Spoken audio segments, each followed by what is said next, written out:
ایک زمانہ تھا جب برے صغیر پاک و ہند کے بیشتر گھرانوں میں صبح سویرے چائے کے ساتھ باقر خانی کے سوندھے اور کرارے ذائقے سے لطف اندوز ہوا جاتا تھا۔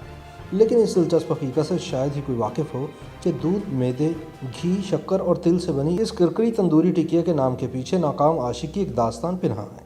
جی ہاں، باقر خان اور خانی بیگم کا قصہ محبت۔ بہت کم لوگ اس حقیقت سے واقف ہوں گے کہ باقر خانی کا اصل وطن بنگال ہے۔ بنگلہ دیش کے دارالحکومت ڈھاکہ میں باقر خانی 18ویں صدی کے وسط سے بنائی اور کھائی جا رہی ہے۔ ویسے تو تمام تندوری پکوان اور روٹیاں مغلوں کے دور حکومت میں ہی برصغیر میں متعارف ہوئے۔ مثال کے طور پر نان خطائی، شیرمال، تافتان اور دیگر اسی اقسام کے نان ایران اور وسطی ایشیا سے ہندوستان میں وارد ہوئے تھے۔ روایات کے مطابق باقر خانی کا نام دراصل ایک شخص باقر خان کے نام پر رکھا گیا ہے۔ کہا جاتا ہے کہ آغا باقر خان نواب سراج الدولہ کے دور حکومت میں چٹاگانگ میں ایک فوجی جرنیل تھے جو آرام باغ کی خانی بیگم نامی ایک رقاصہ کے عشق میں مبتلا ہو گئے۔ شومیہ قسمت کے خانی بیگم پر شہر کے کوتوال زین الخان کی نظریں بھی لگی ہوئی تھیں جو کہ ایک وزیر کا بیٹا تھا۔ اس نے خانی بیگم کے ساتھ مراسم بڑھانے کی کوشش کی، لیکن وہ تو باقر خان کی محبت میں دیوانی ہو چکی تھی۔ جب زین کو تمام تر کوششوں کے باوجود خانی بیگم کا التفات حاصل نہ ہو سکا تو یہ ختم ان کو اغوا کر کے جنوبی بنگال لے گیا اور اسے قید خانے میں ڈال دیا۔ باقر خان کو جب یہ خبر ملی تو اس کے پیچھے گیا اور زین کے ٹھکانے پر حملہ آور ہو گیا۔ جنرل باقر خان اپنی خانی بیگم کو زور بازو پر آزاد کروا لیتا ہے۔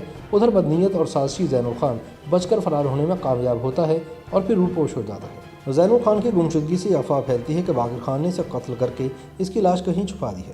نتیجتاً باقر خان اور خانی بیگم کو گرفتار کر لیا جاتا ہے۔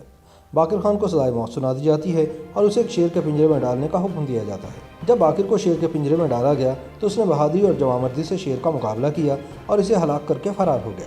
اس دوران بدنیت زین الخان دوبارہ خانی بیگم کو اغوا کر لیتا ہے اور اپنے ناپاک ارادوں میں ناکام ہونے کے بعد طیش میں آ کر خانی بیگم کو قتل کر دیتا ہے۔ اس کے بعد زین خود اپنے باپ جہاندار خان کے ہاتھوں مار دیا جاتا ہے۔ بعد ازاں جنرل باقر وہاں پر اپنی محبوبہ خانی بیگم کی یاد میں ان کا مزار تعمیر کرتے ہیں اور یہ علاقہ باقر گنج کے نام سے معروف ہو جاتا ہے۔